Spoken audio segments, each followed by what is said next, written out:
Do you prefer fast food sauce packets that flirt with you? Are you a hard shell or soft shell taco fan? If you have foundational memories of digging change out of your car's ashtray to pay for a late night burrito in college, Yes. you might be a Xennial, and we are too. Hi, I'm Katie. And I'm Danny. And today on Generation in Between, this episode was suggested by absolutely no one. No one. Not one person. Except Katie. Except me. I got it in my brain that I really wanted to do an episode on Taco Bell. Now, to be fair, there is a little background here, right? So I was kind of inspired by some of the episodes we've done. We obviously did our dogs versus cats. Right. And we talked about Gidget, the Right. Taco Bell dog. And we kind of had a few questions. We're like, wait a minute. Like, where did that come from? Who came up with that? Wait a minute. Who invented Taco Bell? So that kind of planted the seed. And then our Happy Meals episode. You know, I feel like most people kind of know a little bit about the founding of McDonald's, or Right. they've heard the name Ray Kroc, or you think of Wendy's and you think of Dave Thomas. And his daughter. And you kind of have like a little bit of background on some of these places. And I'm like, I have no idea where Taco Bell came from. Yeah, same. Do you? Like, No. Have you ever heard anything ever? No. No. So I was like, that's kind of weird. So I just decided, well, I'm going to find out. And you know, on this podcast, we like to talk about our memories, but also revisit and research. So I've done a bunch of research for today. Nothing too crazy. Really? A few little turns in the road that you're not going to probably expect. But yeah, so anyway, we will go down that road together. Quickly before we jump into that, just a few shout outs and some circle backs that I've got. First of all, lots of folks wanting me to know where Star Crunch is available, including Danny. Poor Katie was so shamed. Like, hello, they're everywhere. Literally the amount of pictures being sent through our social and directly to me text. Hey, here's a row of Star Crunch. Hey, I'm at this Walmart. I'm at this Target. I'm at this Publix. Tiff, our listener Tiff, let my daughter know while carpooling that she found them at our Publix, which I had gone to. Oh, no way. Yeah. So here's what I think happened with some of that. I remembered seeing Star Crunch at our Publix a few times, you know, because I was like, oh, I like those, and just walked on by. And they rearranged the store. Oh. So I went to where I thought they were, and they weren't there. Did I like hunt down every aisle? No. So apparently I missed them. And I think the same thing with the gas station I went to where I thought I'd seen them. I went to the end cap where I've seen them, and they were not there. So you just gave up. I guess. Well, you know what? Let me tell you a grocery store hack that I do all the time in Target and in Walmart. And you can do it in Publix too. You know how like every store has like an app now, you know? Because you can order groceries online and all the things. If you're looking for something and you can't find it, because I can never find a worker when I need one. I see them all over until I need to ask you where the dang Star Crunches are. Exactly. Go in the app, type in what you're looking for, and then click it and it'll show you where to find it. It tells you like the aisle and everything. Okay. That's a grocery store hack. I do it in Target I'll do. all the time and Walmart. Target That's and Walmart. smart. Rather than just wandering or being like, 10 years ago, it was over here. Where did it go? Why have they moved? Or in Walmart has happened to me before. I have asked kids, like kid worker, well, I say kids, but younger workers, where something is, and they're like, I don't know. And I'm like, okay, it's like your literal job to like find out. So like, could you ask Could you maybe do that? So I just do the app. Okay, all right. Well, anyway, I am accepting Star Crunches from all stores. In fact, my husband even came home with a box of them. Oh, nice. He's like, hey, do you still need these? And I was like, no, we recorded yesterday. But also in my life, I do need them. So thank you. And I think he got his, I don't even know where he got them. Probably Dollar General, another store I went to. But anyway, thank you all. Yay. Star Crunch forever. And then we have a new listener, another Sarah. Woo! Welcome, Sarah. This is an Sara. Okay. No H. And she was listening to our Disney Renaissance episode and told us about a little Easter egg that we didn't know about. Maybe you all do, but somewhere in the Hunchback of Notre Dame, which is not a Disney Renaissance one, right? No. But we talked about it. Did we? When did we talk about it? Oh, that was the one I said I hadn't seen. Because I went to the world premiere, remember? That's right. So therefore, in my brain, no. So it was in the Renaissance then. Yeah. You're right. Sorry. Okay. Anyway, someone can at me about that. It is in the Disney Renaissance, and there is a scene where Quasimodo is looking out from the bell tower, and Belle from Beauty and the Beast is in the scene with a book or walking by. So cool. That's very, very fun, where you can see those. Well, and it's not the Renaissance, but there's a scene in Frozen like that, too, where the coronation, where everyone's coming in for Elsa's coronation. Oh, yeah. Rapunzel from Tangled is one of the people walking in. What? Yeah. She's on like a bridge. I've actually seen that one. Oh, fun. So cute in her like purple dress and like. I love that Disney does Easter eggs. It makes me so happy. Yeah, super fun. My kids pointed that one out to me a while ago. But anyway, welcome, Sarah. Hi, Sarah. And Tiff, I don't know how long you've been listening, but also welcome because I don't think we've welcomed you before. And whatever your name, Jennifer, probably. Sarah, most likely. Tiff, Carlos, Dominic, whatever. We're happy you're here. If you're a new listener, definitely reach out to us. Leave us a review if you want. And we will shout you out. Yeah. Because we're happy you're here. Okay. Taco Bell. Taco Bell. First of all, Danny. Yeah. What is your favorite? Oh, do you eat Taco Bell? And if you do, what is your favorite meal or menu item? Okay, so I'm sitting here. I do not remember for the life of me the last time I've eaten Taco Bell because I don't eat a lot of fast food. And the older I get, the less my stomach can handle it. So I have to plan it very strategically when I do eat it. Okay, so I haven't had it in a long time, but I used to eat it in college, like you mentioned in the intro, all the time for 2 reasons. Number one, or actually 3 reasons. 1, cheap. 2, open late. And 3, it was close to my dorm. Yes. Convenience. I mean, yeah. And what was the other question you asked me? Your favorite food from there. What would you order? Well, and I ate it in high school all the time. And in fact, one of my Taco Bell memories, like when you'd go to school, middle school, high school, you'd have half days. They do them here. They call them early release. Yeah. But when I was in school, it was literally a half day. It wasn't just you got out an hour early. It was like a half day of school. So all of us who were latchkey kids back in the day, your parents were at work. You took the bus home or you walked home. We would walk to like fast food plate, like wherever was close by. And the Taco Bell was quite far. I remember having to walk a long way. Like I would freak out if my kid did this. But we would all walk to the Taco Bell because like when you're in middle school, that you could get a whole bunch of food for cheap. So my favorite thing to order back then, middle school, high school days, was a Mexican pizza. And I don't even know if they have these anymore. Do you remember when they had enchiritos? Yes. Do you know what I'm talking about? I do. I don't think they do have those They anymore. don't have them anymore, right? And then when they came out with the cinnamon twisty things, what are those called? Cinnamon twists. Oh. Because I hated them. Did you really? Because of the cinnamon. It's too much. It's too much. You hate cinnamon. Fried dough and cinnamon, and no. It's a no for me. It's a no. Well, because I think it was supposed to be like their shout out to like churros, maybe. But which I obviously assume you don't enjoy. But I will be honest with you, when they came out with, do you remember when they had the Frito burritos?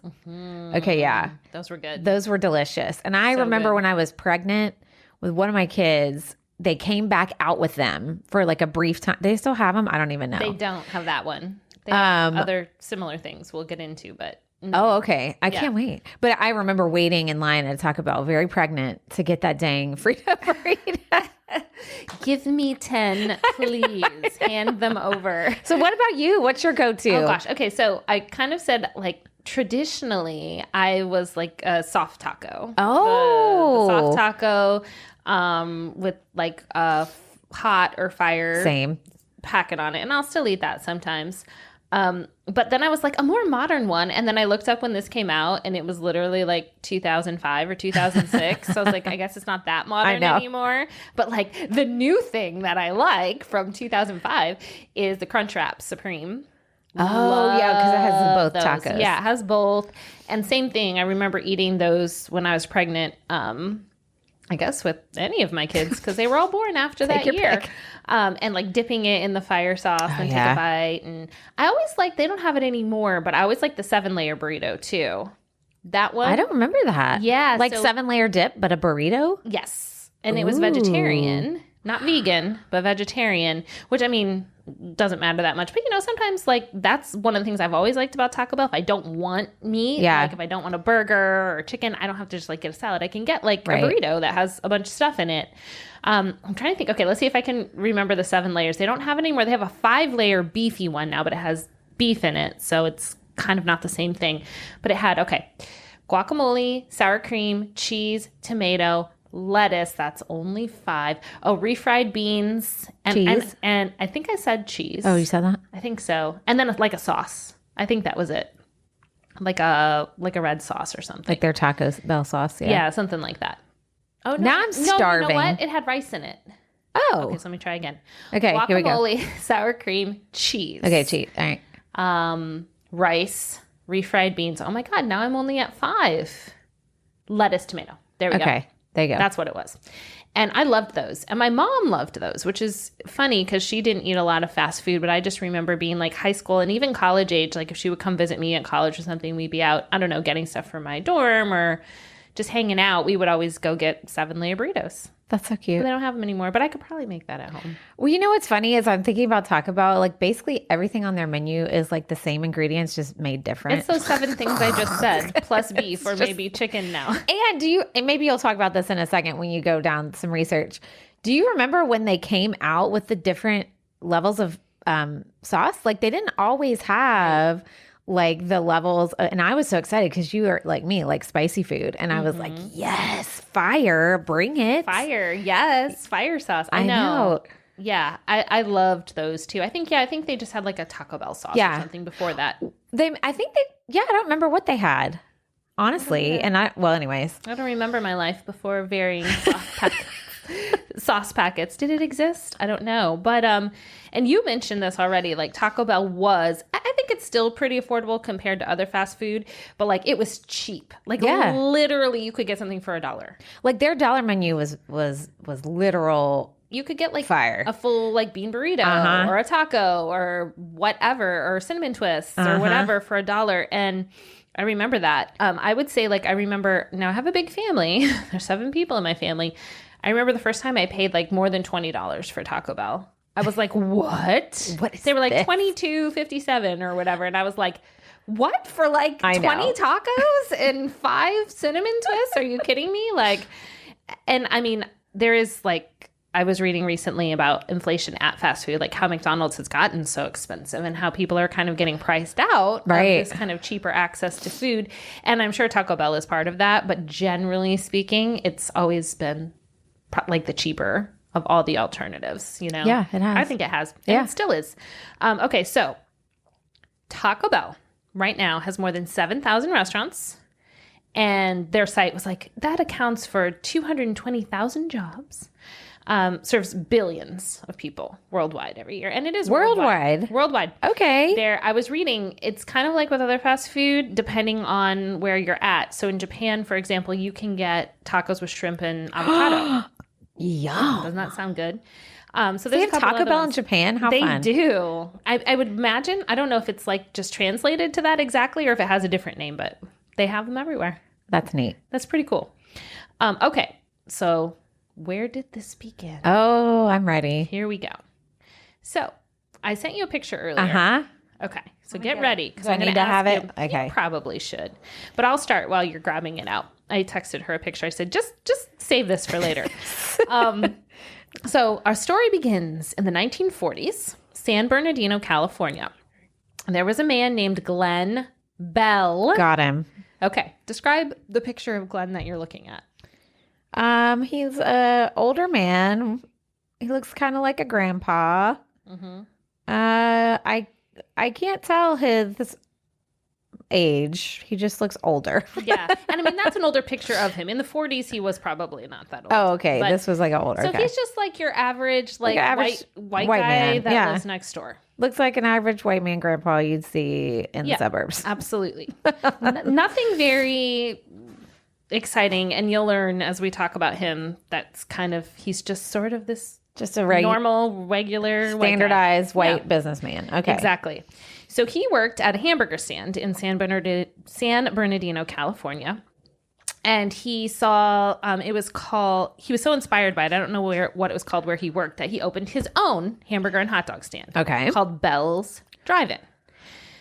But then he noticed long lines at a Mexican restaurant called Mitla Cafe. Okay. And like always busy, whatever. So he kind of became friends with those owners and learned the secrets of making tacos. Now, were the owners Mexican? It was an authentic Mexican restaurant. So Correct. He stole their ideas, or he went into business with them? He did not go into business with them. He went in and learned how to kind of make the food. Right. So he's like, hey, tell me how to make all your delicious food, and then let me take it. See, capitalism. Already. Here we go. So then he opened his own taco stand in 1954 called Taco Tia and was instantly busy. So this white man took the Mexican family secrets and opened his own stand, and now he's making money off of it. Correct. America, everyone. Yes. And so that was 54. So then by like 1962, he actually opened the very first Taco Bell. So Bell is literally just named after him. So Taco Bell is named after a white man. Correct. I think you guessed that in an earlier episode. Yeah. And I don't know if it was like subconsciously somewhere that I knew that, but I don't think so. Most of this information that I researched was like totally new to me as far as I could tell. So he opened the first Taco Bell in Downey, California, and it was pretty simple. Tacos, burritos, frijoles, tostadas, and everything on the menu was 19 cents. Okay. And that was back then. And the restaurant had a mission to offer affordable, fast, Mexican-inspired. I was going to say, because it's not authentic Mexican food. So it's Mexican-inspired food to the masses. And so it grew rapidly. So that was 62. By the late 1960s, he had developed this franchise system. And so he was inspired by McDonald's, and he had expanded across the United States. So basically all through the 60s, franchises were opening all over the country. And then Glenn Bell was kind of at the helm of all of that. So then in 1978, and I did not know this, maybe I did, maybe you'll know this, Taco Bell caught the attention of PepsiCo, and PepsiCo acquired Taco Bell. I did know that because it always annoyed me that you could only get Pepsi at Taco Bell. You couldn't get, because I'm not a Pepsi fan. I only like Coke products. Right. Back when I used to drink soda regularly. Even now, I don't drink soda often. But when I have it, I want Coke. But they only have Pepsi at Taco Bell. Pepsi. That's why. Do you remember, like, this would have been late 90s, early 2000s when they started serving Sierra Mist? Yeah. At Taco Bell, which it was still Sierra Mist until recently. They rebranded it to Starry. Oh, really? You can't get Sierra Mist anymore. And I don't know if that's like an appropriation thing where they're like, maybe we shouldn't. Or if it was just like, well, time for a rebrand.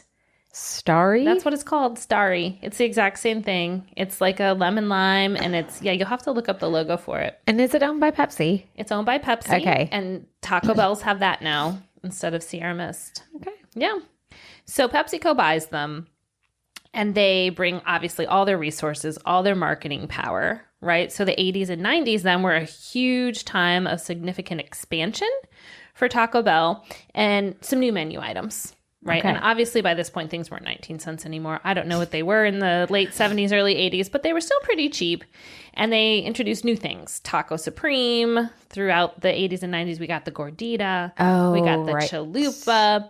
And this is where our little friend Gidget the dog came in with the, very famous commercials and ads and bobblehead dolls that you could buy of her. Bless her heart. And we've talked already on the dogs and cats episode about the issues with that and the stereotyping and all of that. But essentially, even when they were creating these new menu items, they weren't like, I guess they were consulting chefs maybe in the field, but it was just kind of like, what sort of like cultural stamp can we put on these things to make it seem more authentic. Right. So it wasn't true. Like, that's what I'm wondering. Like, it's Mexican inspired, but are they speaking to genuine people in a Mexican culture? Like, are they speaking to Mexican chefs? I think by this time, from what I read, yes, they were. But that's because it's Pepsi and they can like hire. Right. But then it's like they are, but then is that person getting compensated equally? Right. Probably not. Not equally, I wouldn't think. They're probably, I would guess they were maybe paid as a consultant or something. And then once that was done, they were like on their way. I don't know. I feel icky about that. Now, maybe I'm not going to go to Taco Bell today. Maybe not.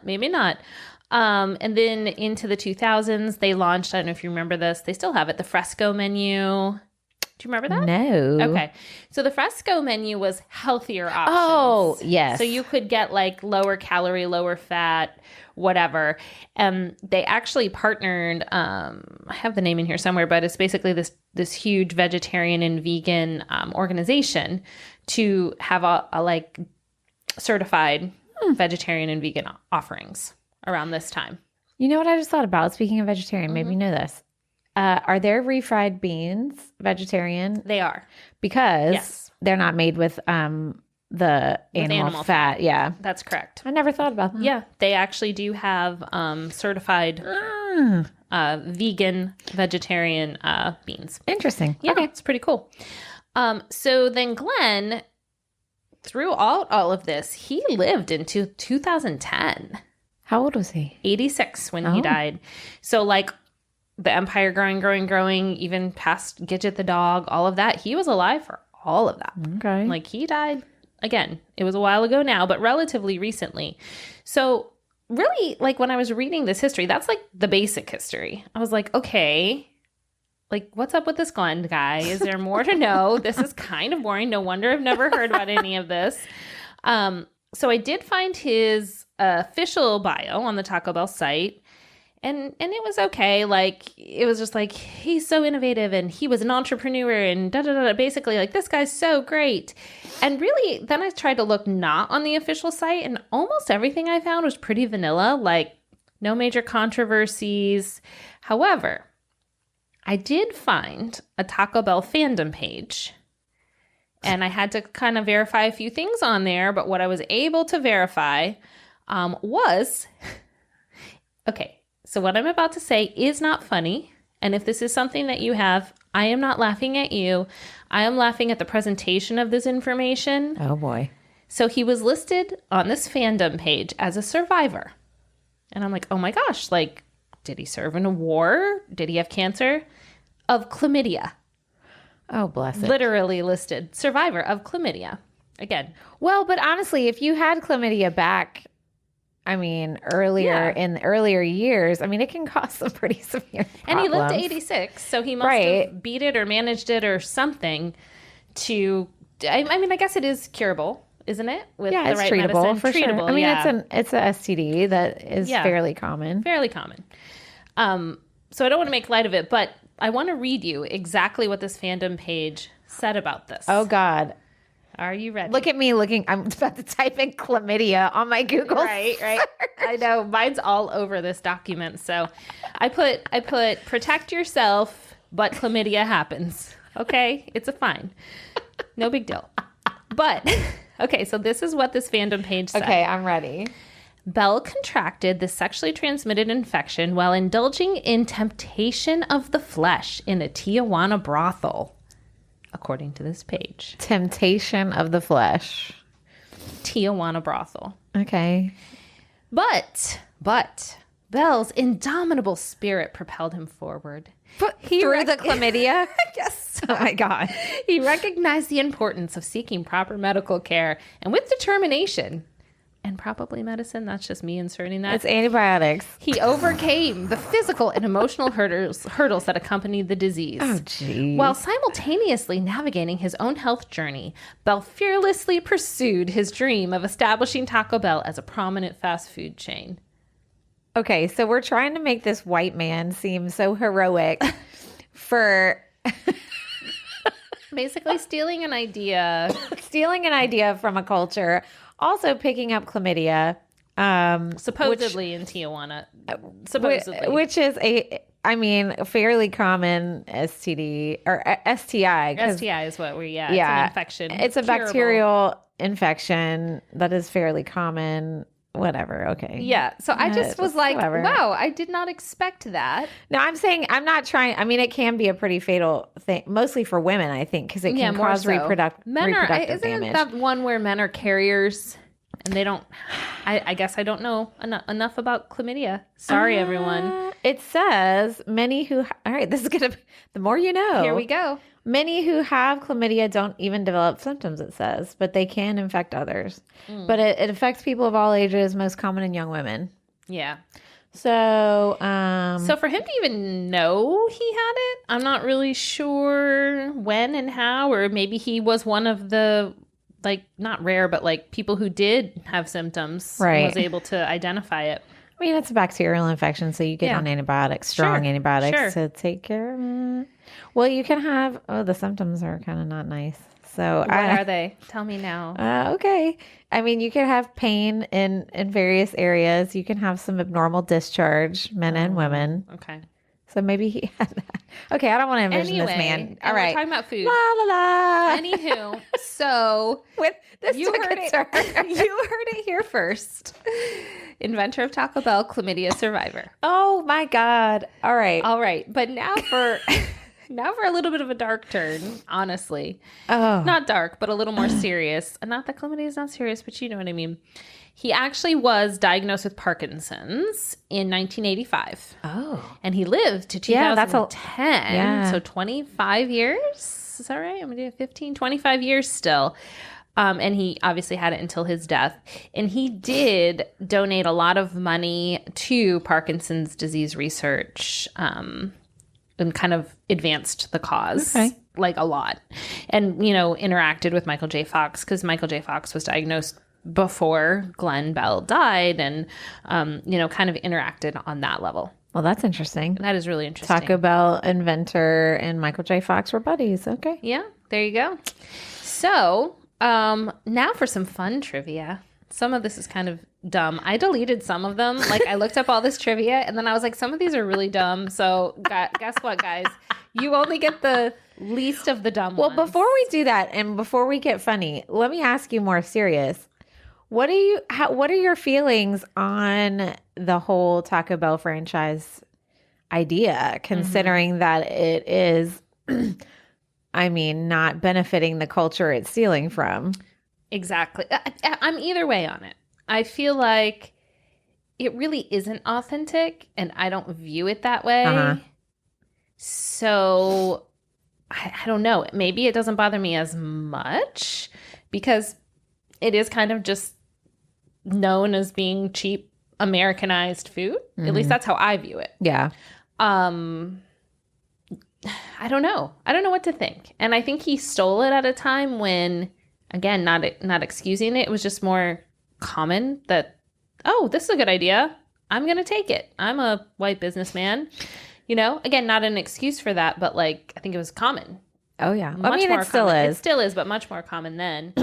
Yeah. What do you think? I feel icky about it. Like, because so much in our country is based on stealing things from other people. Yep. And not only stealing, but not lifting up and honoring and giving the power and advantages to those who we are stealing from. Yeah. So to me, it's like, okay, so he lived into the 2000s. All right. So like, okay, I don't like it when people, not that you said this, but I don't like it when people are like, oh, they're a product of their times, blah, blah, blah. Yes, that's a reason, but not an excuse, right? Yeah. Because he lived long enough to have some evolution of his beliefs and practices, right? Yeah. So I think maybe if he would have done something along the way to lift up the culture he was snatching from. Yeah.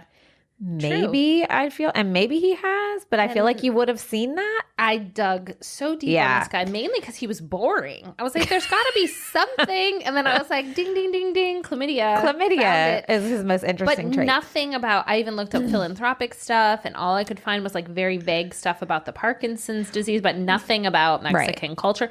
And I didn't put it in here, but do you remember, we were probably in the 80s and 90s, what their tagline was? What their like slogan was? Run for the border. Do you remember that? Oh, geez and Pete's. And that hit me when I was looking at this, and I was like, oh my God.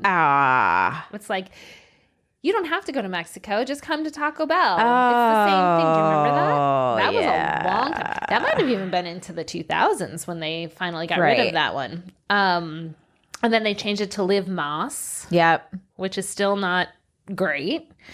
Yeah, I agree. Like and I didn't find anything that was like, and I guess I'd have to like wrap my brain around what that would look like what you're talking about. Of course, it's possible, but, I didn't find anything like that. I mean, I think me just sitting, not like I'm some business person. I know zero about business, even though I have my own business. So yay, that's a great commercial. Business, but maybe not franchising. Not franchising, and definitely not anything related to food or restaurants, but just thinking of there's so much. I mean, there's so many things he could have done. Yeah, and like I said, he lived long enough to have an evolution of his belief system and to grow his view a little bit wider.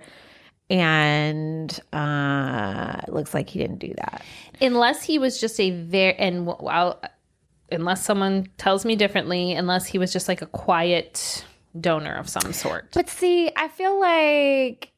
But that doesn't help either. No. That doesn't because that's not enough. Like, I just feel like if you're going to...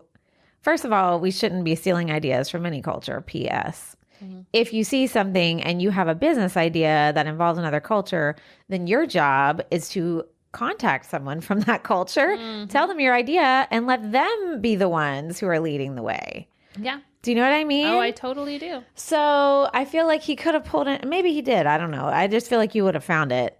He could have pulled in Mexican chefs to say, literally could find nothing on this man. And he didn't want to be in commercials. He didn't want his like name. So I think he literally just wanted to like make the money and move on. Or do you think maybe he didn't want it to be in the commercials and such because he didn't want people to know he was a white man? Probably.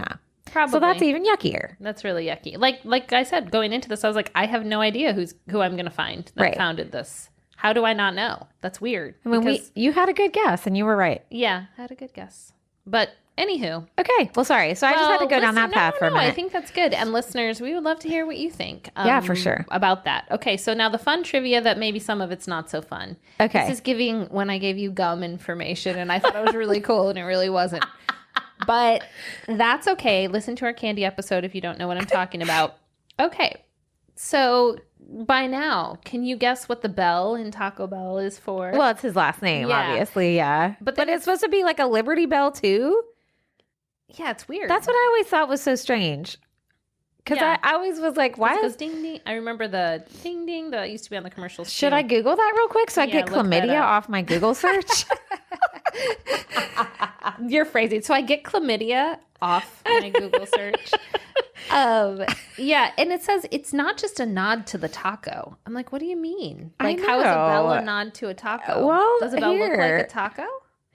Oh, wait, the initial taco, because remember they had a rebranding of the logo too. Yeah. Like when we were kids, it was it was the original Taco Bell logo said it used 4 colors in a repeating pattern: a dark red, a deep forest green, orange, and yellows. Oh, yes. Remember that? And then they changed it to the purple and the thing. The like more bright one now. Okay.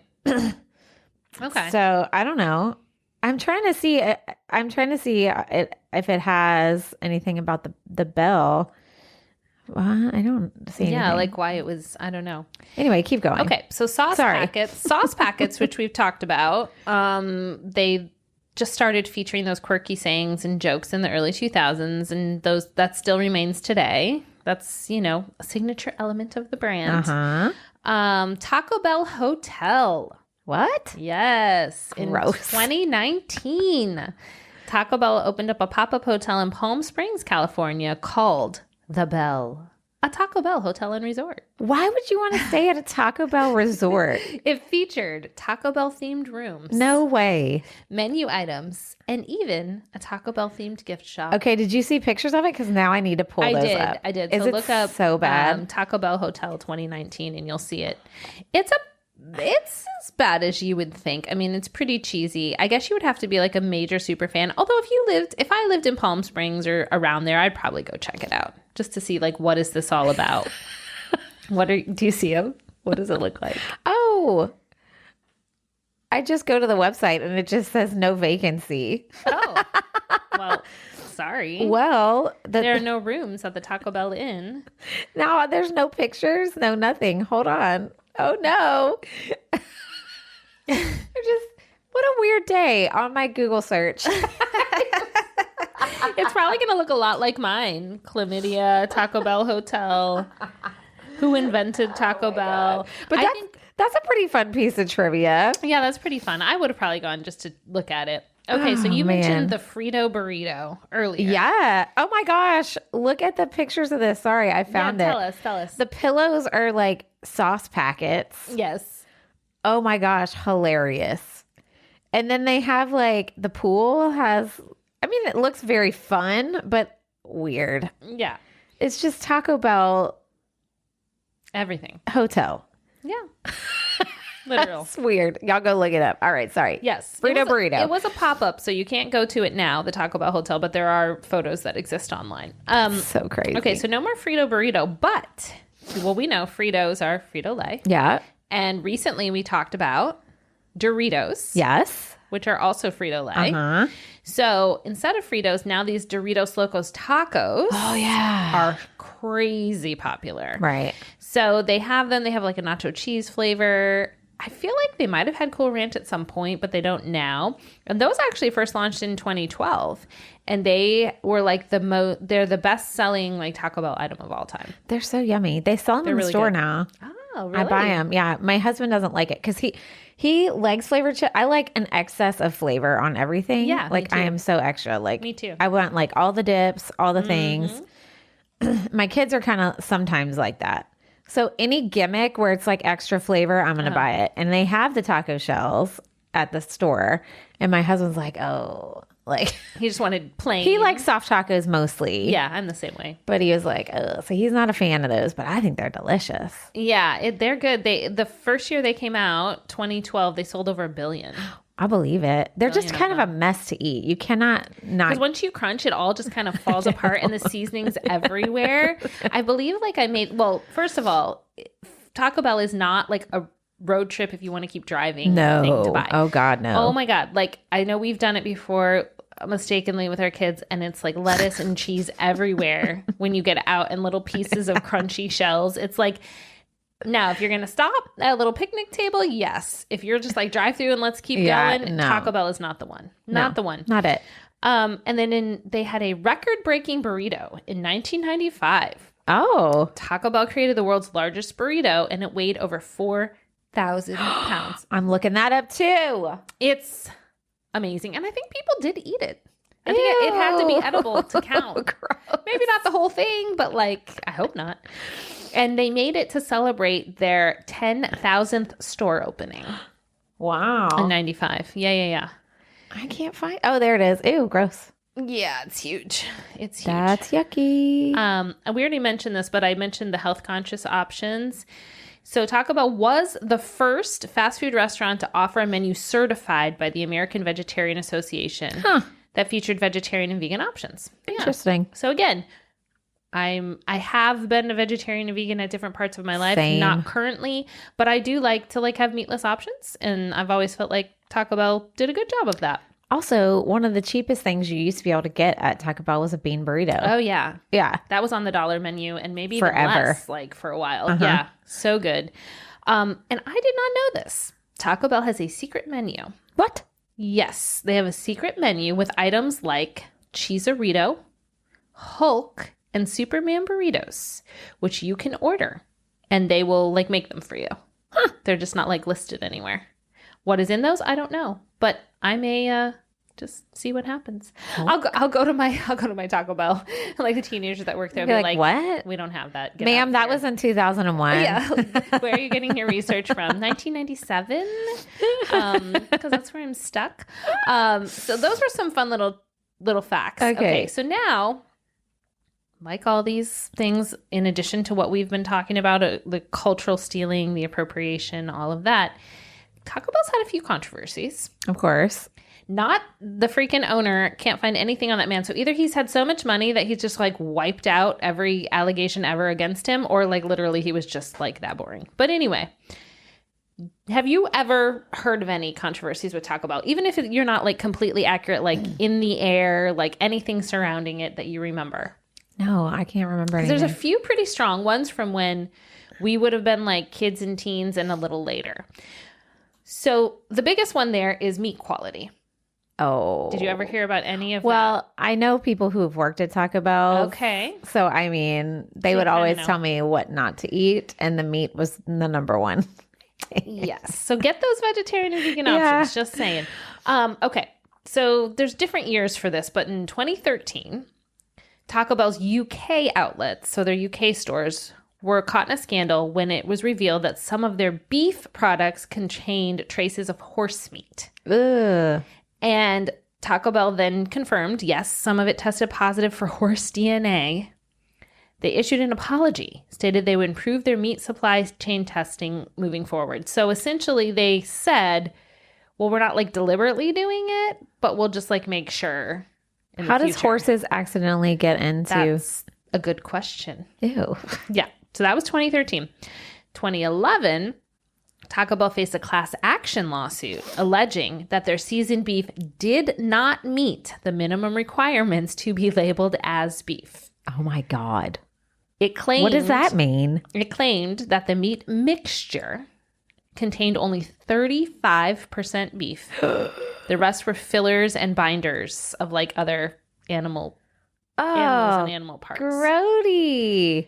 So Taco Bell denied this and stated that it was 88% beef. Oh my God. And listen to what the other 12%. 12% seasoning is what they said. And then because of that, they had to launch this aggressive public relations campaign, including like full ads in newspapers like the New York Times.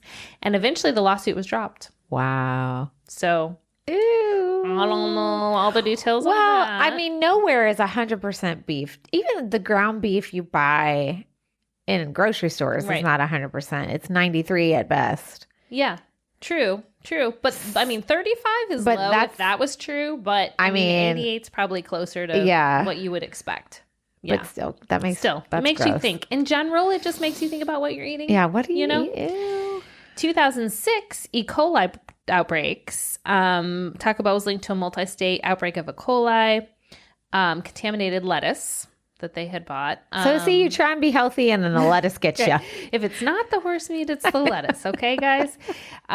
Several hospitalizations, no deaths. But Taco Bell closed a few locations to just kind of like get in there and get it all clean and all of that. So that was a whole thing. I'm sure that's happened with other restaurants too, though. Yeah. Again, not saying it's okay, but also like I know like even Publix has had to recall lettuce and stuff like that. So, I mean, it happens. So this one you're not going to like. Well, I didn't like, and you're definitely not going to like. Humanitarian concerns with some suppliers. Oh, no. Specifically tomato suppliers. This was 2001. The Coalition of Immokalee Workers, which is an indigenous people, accused Taco Bell of turning a blind eye to the exploitation of farm workers in Florida who picked tomatoes for the chain. They faced poor working conditions and low wages. After a prolonged boycott and pressure from various advocacy groups, Taco Bell agreed in 2005, so 4 years later, to pay an extra penny per pound for tomatoes to improve wages and conditions for farm workers. A penny per pound of tomatoes. Yeah, that's what they came up with. Oh my goodness. And then they also committed to only buying from suppliers who met their labor standards, whatever that means. So it doesn't sound like they have labor standards. Well, I was going to say, so, okay, so this, all right. So this company didn't only steal from this culture. Now they are just intentionally not serving workers from other cultures well either. So great. Right. And like making what, billions a year. Right. And not paying. And I mean that, fair trade is such an issue with everything. If you really, I'm not giving Taco Bell a pass. This is just a good example of what happens and continues to happen, whether it's the coffee you drink, whether it's the vegetables you're getting or dairy or anything that's farmed, clothing. Oh my gosh. Like the whole Shein thing. Like it's like, it's cheap, or Temu, or however you say that company. Like why is it so cheap? I know. It's great that it's cheap, but like you really do have to sort of question some of it, but it's hard because like I don't make my own food. I don't make my own clothes. So at some point you have to buy those things, and how far down the rabbit hole do you go? I know. Because even something with a fair trade label, I know. if you're not investigating it yourself, how do you know? Right. Like, how did they get that certification? And some of that's not standardized either. I know. So you could just see like a label on something, but it's not necessarily one organization that's certifying all of that. It's like the company saying, oh, we think we're fair trade, so here we go, or whatever. Right. I will say, like Starbucks, for example, again, I haven't gone down the rabbit hole myself to research it. They seem to follow like globally fair trade standards. That's good. Like for their coffee, also for like their workers and that sort of thing. I did find something else on Taco Bell that they offer students. Okay, so if you work at least 15 hours a week for them for 6 months, you qualify for a $2,000 one-time scholarship to a 4-year college, or a $1,000 scholarship to like a community college. Which is like nothing nowadays, unfortunately.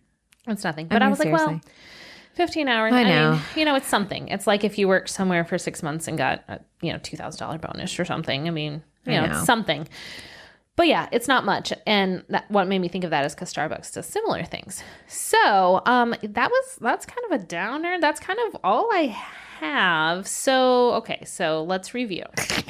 There's a lot here. Let's review. It's funny because Katie was like, this episode I don't think is going to be very long. I don't have that much. But I mean, we managed to talk about STIs, humanitarian practices, E. coli.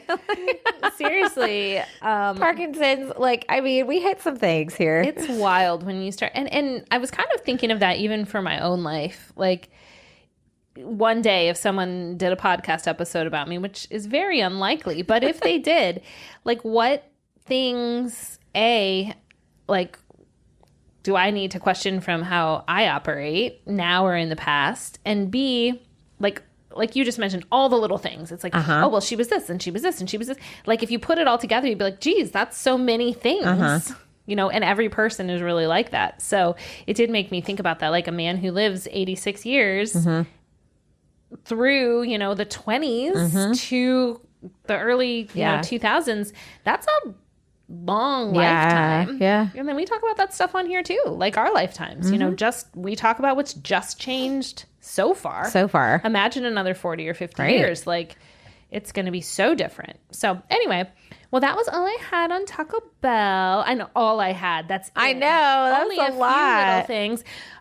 So hopefully you enjoyed it. If you have any other Taco Bell trivia to share with us, we would love to hear it. You can always contact us on any of our social media. If you know us personally, you can text us. You can email us at generationinbetweenpodcast@gmail.com. All of that is linked in our show notes. And if you liked this episode or you're really enjoying us, the best thing you can do is share us. Yay! Whether it's a text message to a friend, whether you put it on your social media, whatever, leave us reviews wherever you listen. That's completely free. On Apple, you can also leave a written review, and that gives us like a huge bump. We also are on Patreon, which we're getting ready to record a bonus episode. We have lots of different bonus episodes that we've been putting on there, but we always do an after show.